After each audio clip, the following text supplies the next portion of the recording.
What do you think about all this? Well, it's kind of a journalistic fiasco, but perhaps a promotional coup in the sense that you and I are sitting here still talking about this almost 24 hours later, when, as a substantive matter, it just didn't amount to very much. And to whatever extent that it meant to anything, it suggested that Donald Trump, makes a lot of money and pays a lot of taxes, which is certainly not what a lot of people who are suspicious of him have been suggesting about him, which is that either he wasn't that rich or maybe he didn't pay any taxes. Neither turns out, it seems, at least based on this sliver of evidence, to be the case. Yeah. In some ways, and it was even suggested during the report last night, it made Donald Trump look pretty good. And the reporter who broke the story, who somehow these returns landed in his mailbox, and I'd love to know what you think about that theory, Brit, suggested that, maybe this came from the Trump camp. Maybe they were glad to have these numbers come out. Maybe it's a welcome distraction and buys them a little bit of breathing time while they're working on Obamacare. What do you make of any of those theories? Well, such theories are kind of too clever by half. I doubt very seriously somebody put them in his mailbox, Brit.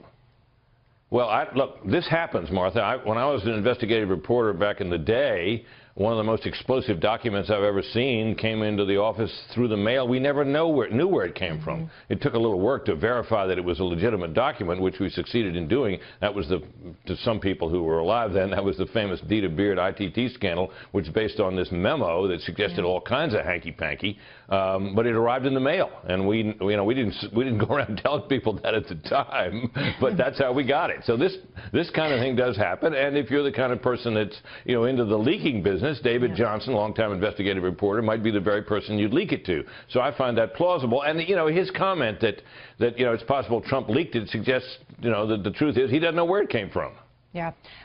In terms of the broader potential scandal that was suggested in their conversation and really based on nothing. What we are not seeing here is the source of this income, the Turkish hotel, all of these other ties that they sort of talked about in breathless tones, but that they've got nothing in terms of these documents to back up. Yeah, they only got 2 pages of the tax return, and obviously if there's any Turkish hotel income in there, it isn't reflected here. I mean, I think that's just out-and-out conjecture. Out-and-out speculation, out-and-out guesswork, which is perfectly permissible on an opinion show, but at the same time she's claiming a great scoop and talking about how proud she is of having broken the story. Well, she broke the story, and one might argue that while she broke the story, she broke a lot of wind at the time.